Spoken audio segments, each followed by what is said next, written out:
Welcome to the Brain Picker Pro Show, live from Lake Wiley, South Carolina. I'm Larry Goins. This is the Brain Picker Pro Show. I'm really excited today, and I've got my good friend Ron on. Ron, what's going on, buddy? Hey, doing great, Larry. How are you? Man, I am doing awesome, doing awesome. Now, you've been around real estate for a long, long time, and you actually started out as a broker, didn't you? Yeah, I've been an REO broker for many years in my real estate career, Right. and sold lots of REOs at the beginning, and now I'm more into investing in wholesaling at this point. Uh-huh. That's good, man. You've done thousands of REO deals, right? Yeah, I've done, roughly did about 300 to 400 a year for about 10, 11 years in a row. Wow. And then the market, as we all know, kind of dried up in a sense because the market went short sales, and then obviously the values of things went up. So it's kind of going away. Yeah. But That's good, man. That's good. So now you're doing wholesaling, right? yeah, we're strictly wholesalers in the southeastern Michigan market. Uh-huh. Don't do anything outside of this market, at least not today. But I started wholesaling around 2012, and then a partner of mine, Jesse, we hooked up around 2014 and then started ramping everything. Right. So we're strictly exiting as wholesalers at this point. If we might cherry pick one or two to rehab, but it's few and far between for sure. Now, Southeast Michigan, is that like near Detroit or Flint or those areas? Yes, Detroit is the central part of that. Uh-huh. There's roughly 5 or 6 counties that surround the Detroit vicinity, which is actually in Wayne County. Uh-huh. I live in Oakland County, which is a northern edge county from Detroit, and I've lived in southeastern Michigan since I was 14. Lived Arizona and Illinois prior to that as a kid. So my dad moved back to Detroit to work for GM, and my dad's a retired GM worker at this point. Wow, that's great. So so you went from being an REO broker, doing hundreds of deals a year, and you moved over into wholesaling, and that was probably around, what, 2011, 2012, somewhere around there? Yeah, I kind of switched gears when REO started changing. The banks were starting to help everybody, which is a good thing. Right, right. So the moratoriums and all of the HAMP and HARP and all of those programs that a lot of people got help from really devastated my business model in Detroit. In those early days, meaning like 2001 to 2004, we did a lot of Detroit stuff, like Detroit proper, until the market started dwindling in 2005 and 6. Right. The best month I had in REO was July of 2008. And it was really right after that Michigan, the governor of Michigan put a moratorium on foreclosures for roughly around July of 2008, which was the best month we had. Wow. And I walked over to the drawer, opened up the files, and told my staff, I said, if we don't get another deal, if they do what they say they're going to do, we're going to be out of business in 2009, September, which is exactly what happened in regards to the deal flow. So, I don't like to predict those kind of things, but that's exactly what happened. So you could see the writing on the wall. Yeah, I could for sure. And of course, I was being a little stubborn because I come from a mechanic background into real estate, and so I was kind of a shop rat for many years. So the REO business fit me very well, not the retail real estate. So I didn't want to get into short sales and things that a lot of guys did when that market shifted. And of course, in those days, a lot of the banks were saying, "Oh, it's coming back. There's shadow inventory. It's coming. It's coming." Of course, it never came. And of course, the market picked itself up before any of the REOs started getting released again. Right. So that's when I just had to revamp what I was doing, and I had a list of buyers from all of those REOs I sold. I just said, you know what, I'm just going to wholesale. So that's what we started doing. Good. So now you're wholesaling, and you've been doing this for quite a while now. And what does your wholesale business look like right now? Well, when we first started out, when I first started out, I was just doing anything I could pick up. And then my partner Jesse, when we got together, he liked doing probates, and he had done a year or so of doing that marketing to probate deals or probate sellers.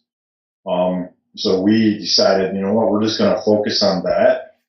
And in the meantime, Jesse, and I, more Jesse than me, he wrote a book, actually like a 40, 50 page book right, on how to sell a house in a Michigan estate, which was a soft way into people's homes when people pass away. They have a house typically to sell.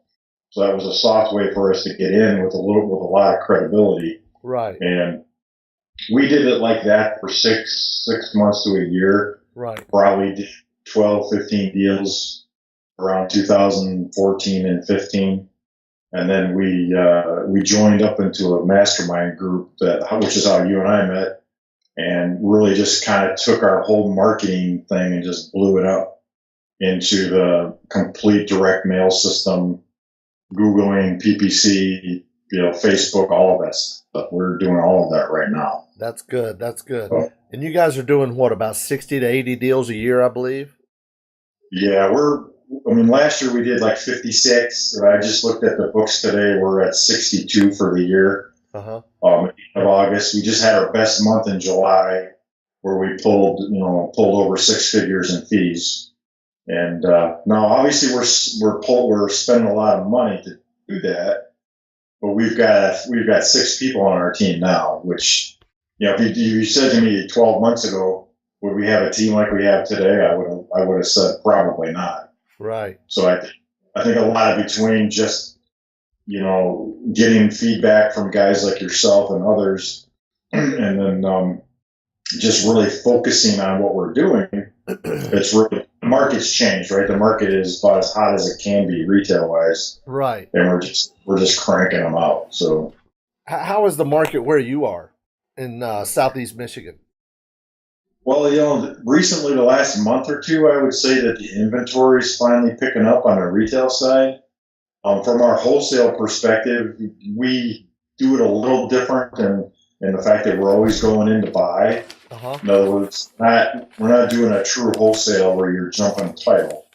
In other words, we don't typically assign properties on the contract. So we have a little different mindset when we're talking to sellers. Uh-huh. So we guarantee that we're going to sell or that we're going to buy their house no matter what. Right. So if we miss the number or our buyers, if we don't assign it, then we take it down, we buy it, and we do whatever we do to get out the other side. Right. Okay. Most of the time, it's simply just clearing out the house and put it on the MLS. So a more answer to your question too is that on the retail side, if that house is pretty and done properly, the house just flies off the market at the right price. Because buyers are hungry for that pretty houses for sure.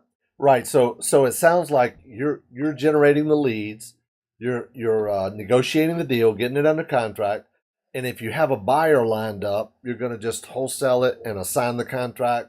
But you may even end up closing on it if you don't have a buyer. Just close on it and stick it on the MLS and do what a lot of people call wholetailing. Right.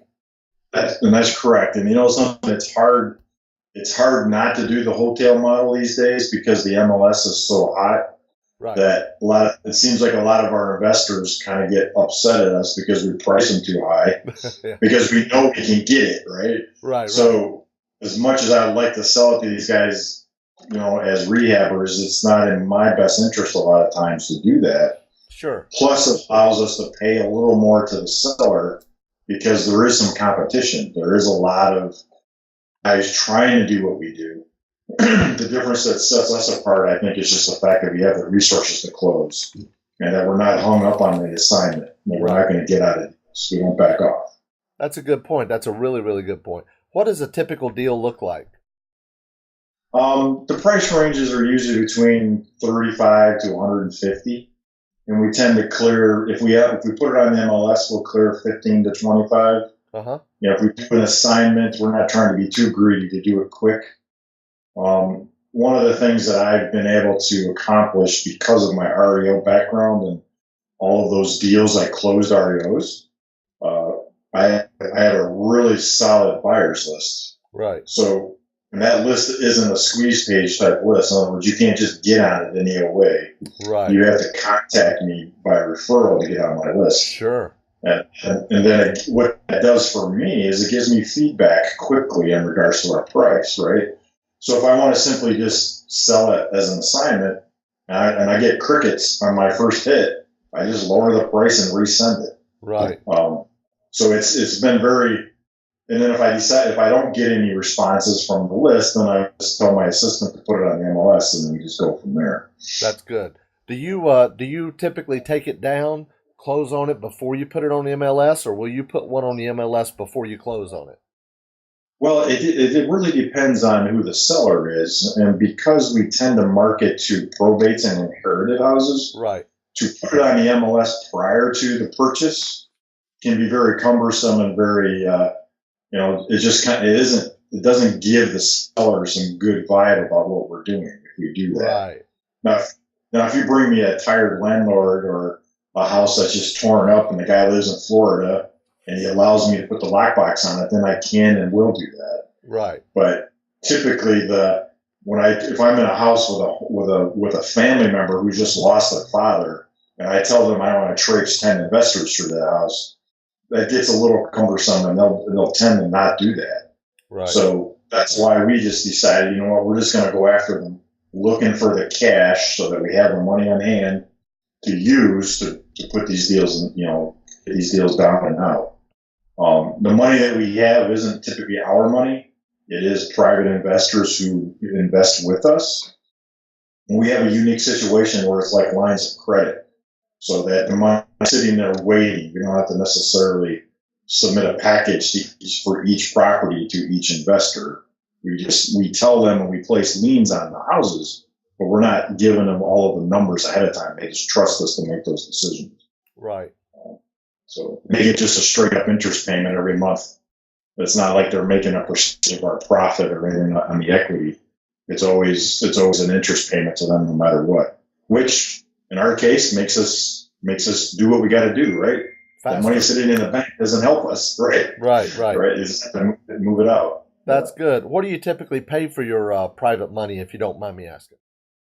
It's usually somewhere between 7 and 14. Okay. It just depends on the comfortability of that lender and how much we actually have. And, sometimes there's points with some of these guys. I mean, Jesse has his own cash that we use for our deals.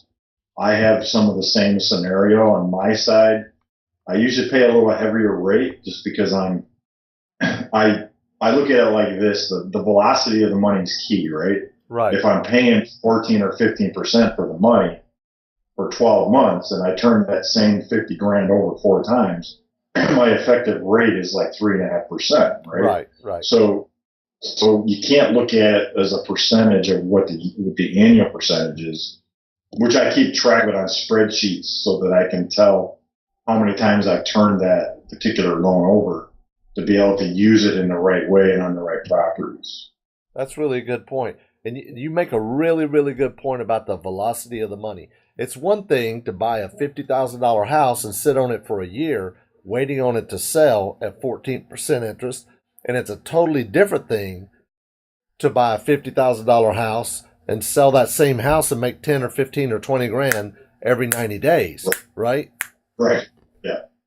Totally. Yeah, and that's what I try to tell. That's how I present myself to the lenders, to get them to just give me the cash, right? Right.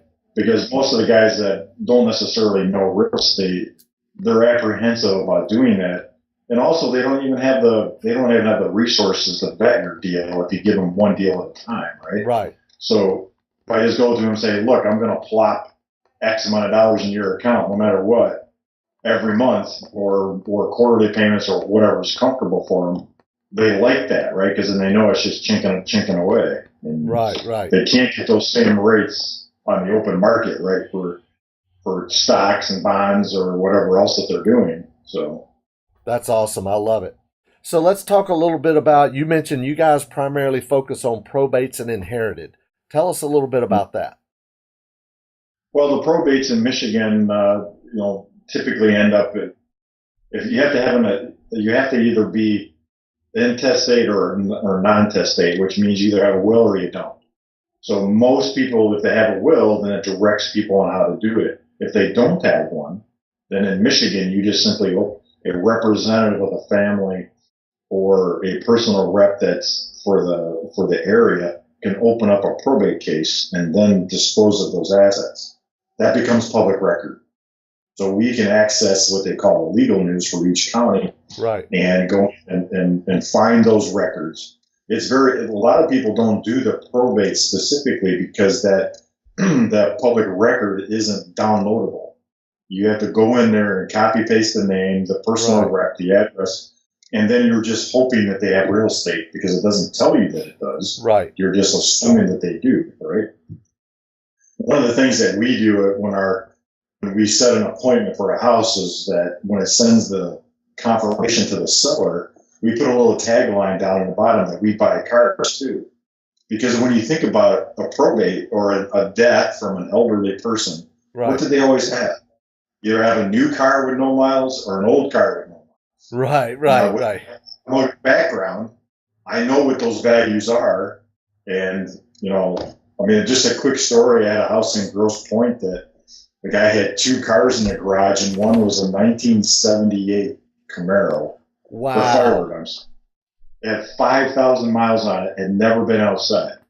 And it had been under a cover in a heated garage from 1978 but it was a year and a half ago. And he sold me the whole kit and caboodle, 2 cars in the house for one fee. Between the wholesale fee and the cars, I think I made like $75,000 off that one deal. You didn't keep the car? Come on. So, well, it's the difference between driving a 2016 Escalade than it is a 1978 Firebird, right? It's just different. The car doesn't run the same, it doesn't stop the same, and the radio doesn't, the phone doesn't hook up to it, all those things, right? Man, I figured you would be a muscle car fan being from Michigan. Well, something, if I was in a different position, maybe, right then I'm just looking for cash, right? I'm just trying to turn things over. Most of the deals I have a partner in. So for me to keep the car, I would have to buy him out of that car. Right. That wasn't the best thing for me at that moment. I hear you. That's a great tip right there. Putting on your postcard, putting on your letter that says we buy cars too. I love that. That's awesome. Yeah. That's very smart. How'd you come up with that? Well, I think the first time it was more or less just because when you walk through the house, right? You go into the garage. There's a car sitting there. Right. Ask an obvious question. Is the car for sale? And then most of the time, 90% of the time, they say, well, I already sold it to my brother or somebody in the family's taking it, right? Because they're going to do the same thing that I'm thinking. Sure.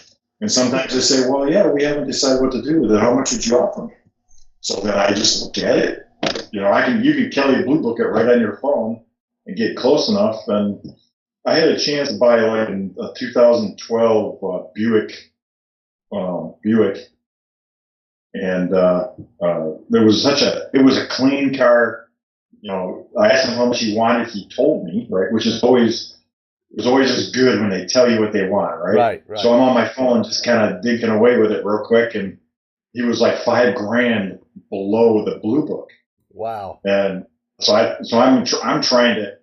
I wasn't successful buying his house, but I kept bugging him about the car afterwards, right? I was saying, I'll still give you $12,000 for the car, knowing that I could drive it to the dealer, literally, with the title in my hand and sell it to him for like 16. Right.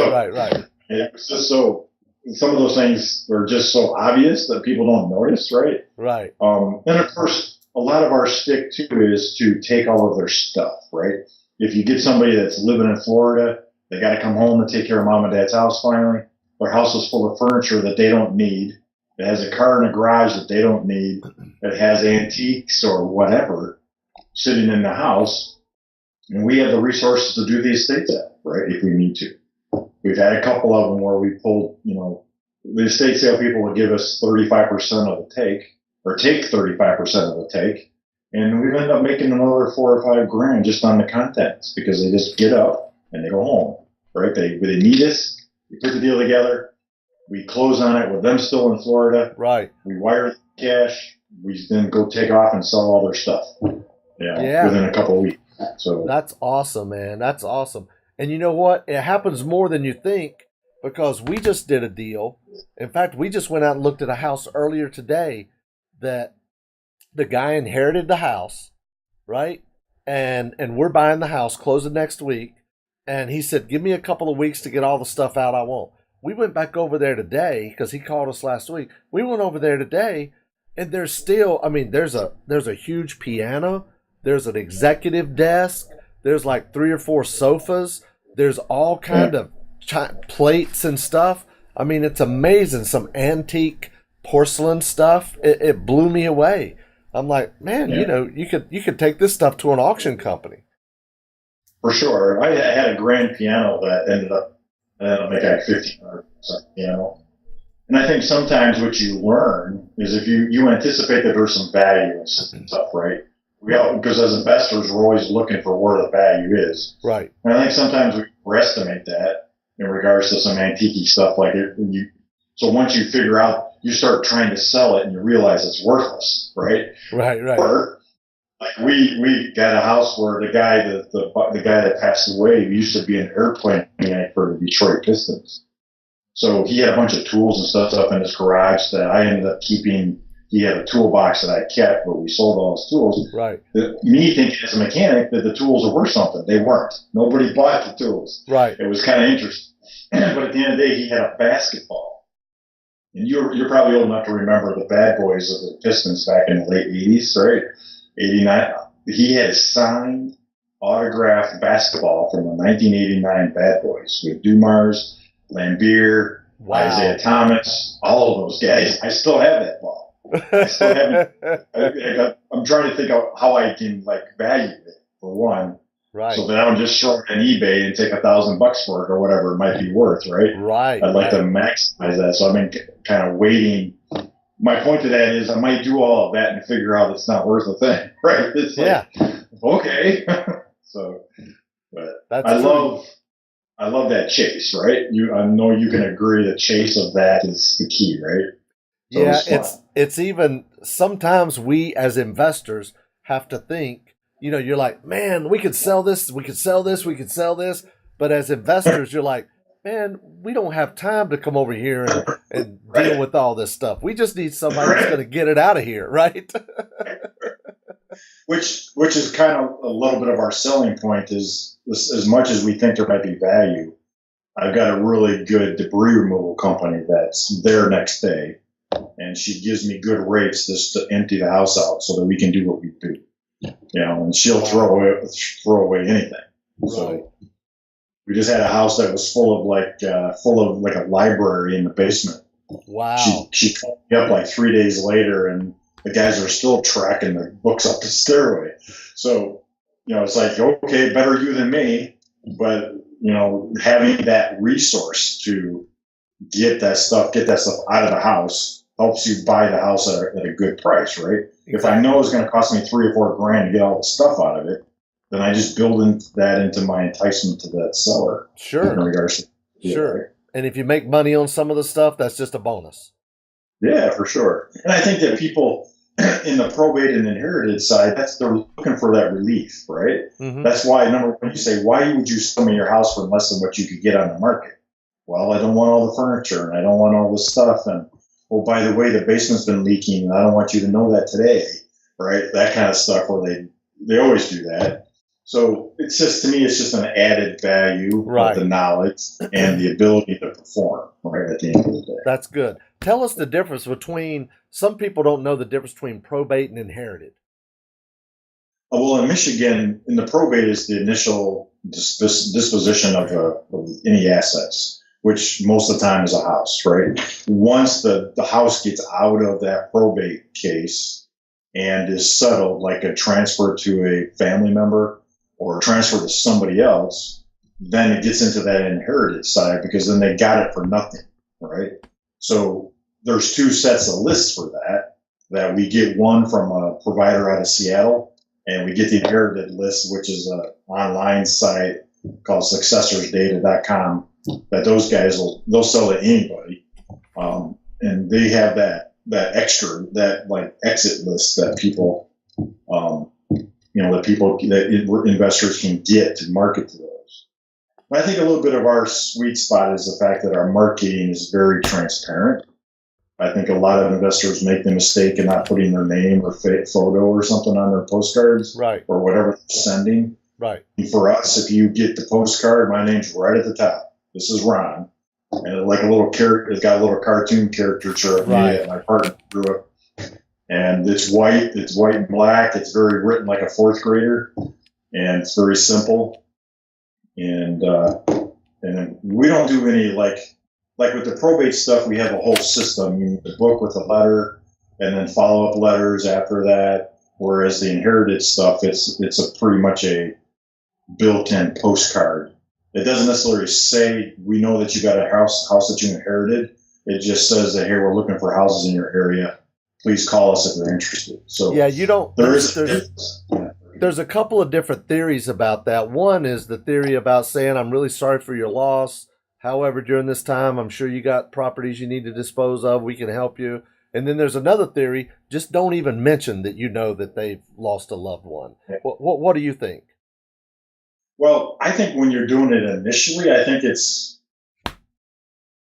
because of the book we send and the empathetic letter with it. It's kind of like, if you know Keller Williams wrote a book about the millionaire real estate, right? Right. He doesn't talk about Keller Williams in the book. Right. He talks about how you become a $1 million real estate, right? Right. So he's not selling himself in respect to, he's just telling you, we're just giving them a process on how to sell their stuff. Right. And we can list their house, we can buy their house, we can do the estate sale for them, we can do whatever it is that they need. Right. We can refer lawyers to them for the probate if they haven't done it. Right. So for us, I hate to use cradle to grave with a seller, right? Because that just seems right, because that's what they got, right? Right. It really is what we do. We can do anything that you want from the beginning to the end. And if you want, and because we have even like a package at the presentation sometimes that we have 3 different contracts in there. We have a cash purchase agreement contract, and also we have a listing agreement. And then if we want to buy it right then, there's like another contract for that. Right. And we don't necessarily give them like 3 different choices of how to buy it, kind of thing. We just say, well, here's our cash price and here's the list price, right? Because they know that the cash price is going to be lower than what we could sell on the market. Sure. And I try to use that as a tool to say, well, here's what do you want quick and easy, or do you want to go through the process like a listing agent? We can do either of those for you. Which one do you want? Right. So, that's good. So you guys have your own realty company. You can list it if you want to. Yes, because I'm a broker. I have my own company, and we have 3 or 4 agents on our team that can be listing agents. So we have that resource. I'm the cash guy. In our current processes, we have an acquisitions guy on the ground that does the appointments. We have an intake phone guy that takes the phone calls, and then I'm the disposition guy. So once we get it under contract and it gets into the sell side, that becomes my responsibility to sell it and then to close it. The intake sales guy determines whether it's a cash buy or a listing. So he refers it out to the right person or sets the appointment for the right salesperson or field person. That's been working really well for us, for sure. Now, do you guys actually physically go to every house, or do you buy them over the phone or do the listing agreement over the phone? No, we do we go to the house. Somebody goes there, whether it's the listing agent or the cash buyer. They typically may see me at the closing. We have the title company set up now that they can sign docs for me. Right. So it just depends on the situation with the seller. Sometimes the sellers are out of state. We email the docs to them. They send them back. There's no reason for us to meet, right?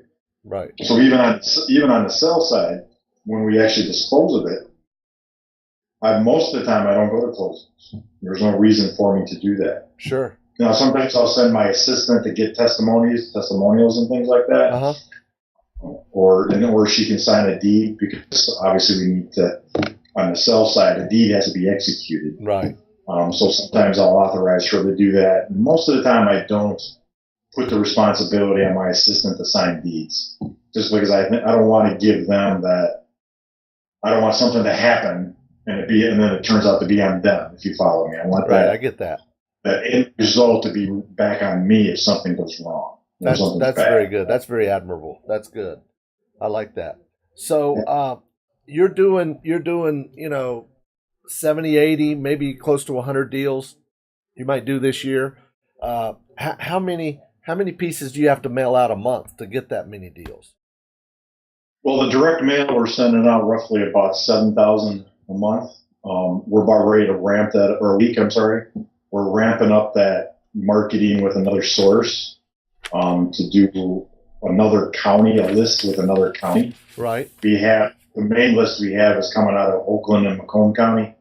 And then we got another list provider that's going to be more of a complete process of, they pull the list, they put the letters together, they do the mailings, they skip tracing the return mail. Wow. And then they kind of analyze that data coming in so that we don't have to do anything except load up their bank accounts with money to do the mailings. That should increase our weekly mailing to about 12 or 13 a week, around 1,000 a week. Yeah. So yeah. I'm excited about that because our main list has really worked well in regards to the return on that. The Googling is kind of okay. Yeah, we spend probably $5,000 a month on the Google PPC. We spend another 1,000 or so on Facebook. Right. The guy that handles the Googling stuff is the same guy handling Facebook. Uh-huh. So it's all kind of inclusive. And then, the first list there's a cost to the list, right? Which is not cheap to get those really good data lists. And then you got the cost of the mail house and the letter and the maintenance of all of that, right? So, if you ask me how much we're spending in a month, it's probably about $30,000 right now. Wow. To get where we're at. Yeah. So, and I always try to tell guys when they come to me at meetings, right?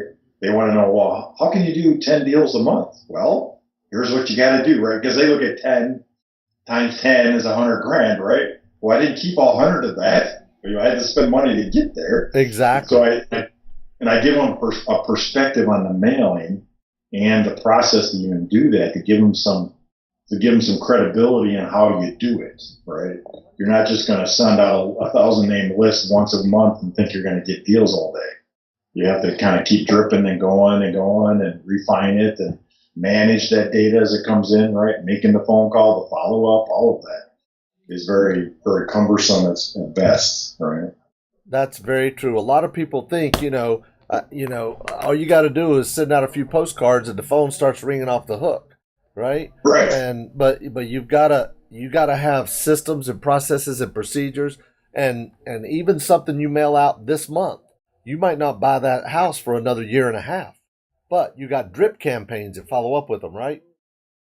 And I think that the best deals are always those follow-ups, right? Everybody will tell you that the money's in the follow-up because if they're not ready, you have to be willing to wait for the not readies. Right. And I think even right now with the mailings we're doing, we're getting roughly about 65, 70 calls a week.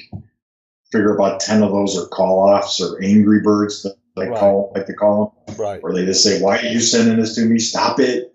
And then the other, probably another, we're getting about 3-4 contracts a week out of those 65 net calls, right? Right. Which I think in the grand scheme of things that's a good return. Because if you think you were sending out 6,000, or that's 24,000 a month, right? You're getting 240 phone calls. You look at that and say, well, that's not that very good. But if you're turning over 3-4 deals a week, that's actually pretty good. That's right. Because if you're doing 20, 30,000 a deal, times 3 times 4, that's a good living, and we all should be thankful for that to happen. That's exactly right, man. This has been some really, really good info, and I can see why you focus on probates and inherited. I've seen a lot of people say that their biggest profit margins is on their probate list. Would you tend to agree? I would agree, because there's a lot of there's some real pain there, right? And there's a real problem that you're solving, right? If you're mailing to the absentee owner list, that guy could possibly be just a landlord, and he a lot of times calls you just because he's interested in what you're doing, right? Right. Because he's just like you, he's looking for property, right? So we started off doing the absentee list, and it was difficult taking those calls at first. But at the end of the day, I think a couple of my private lenders came off of that list, because you kind of, when you start talking, you realize they're not going to sell you anything. So you start kind of just get into what they do and how they do it.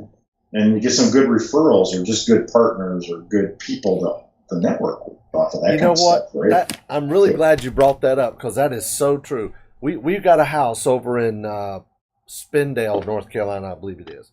We picked this house up for $10,000. Okay, it's rented out for $400 a month, and I was riding through there, and I saw a house at the end of the street for sale by owner. So I called up, and the guy's asking $79,900 for the house, and I said, "Wow, $79,900." I said, "I got a house I'll sell you right up the street for $20,000." And he's buying the house from me for $20,000, and he's got another one on the street for sale. So you never know if a buyer's going to be a seller lead or a seller's going to be a buyer lead. You know, I sent another guy out to look at it that actually called about selling his house, but he ended up buying another house from us, right? So you just never know.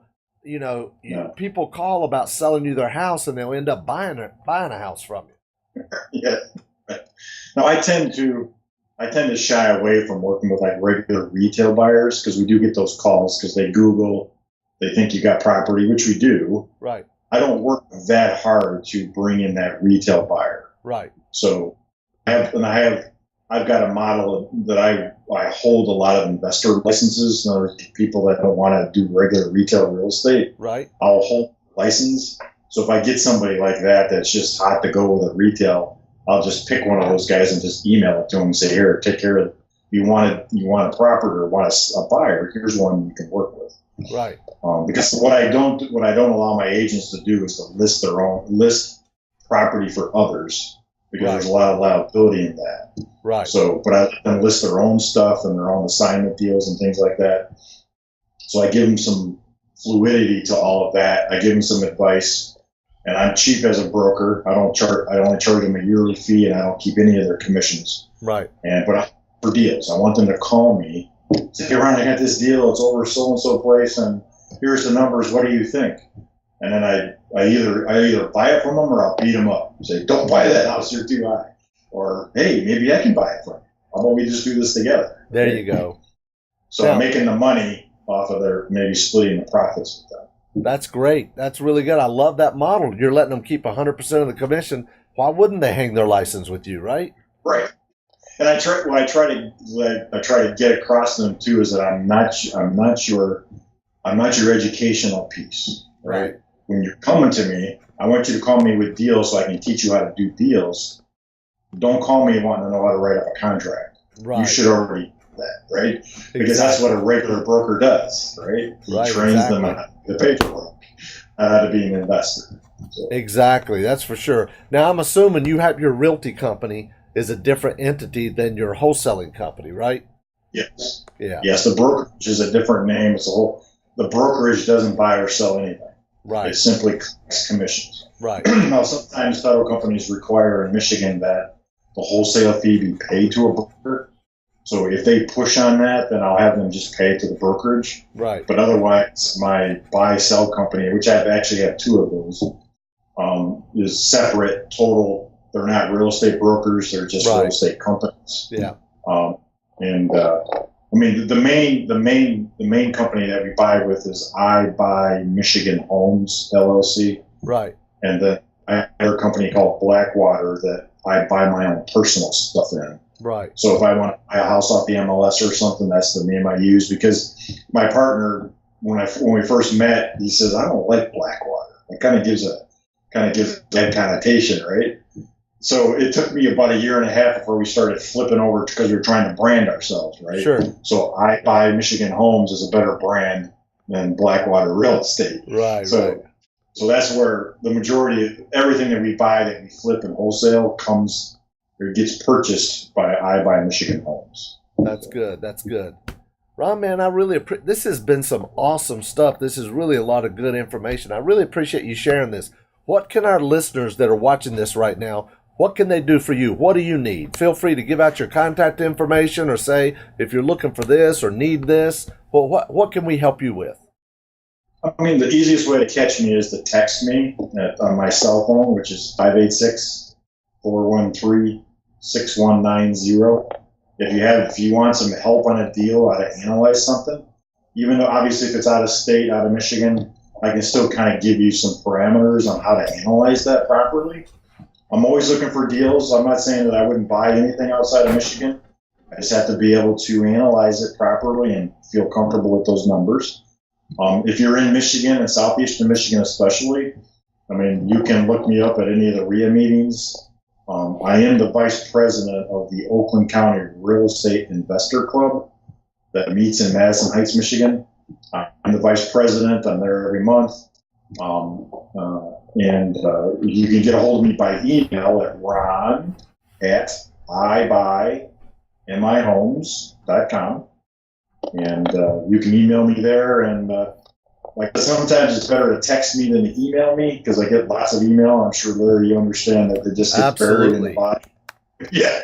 So texting me, I can usually scroll through my phone quick enough to respond. But I mean, at the end of the day, I like to help. I don't necessarily prefer to coach or to mentor.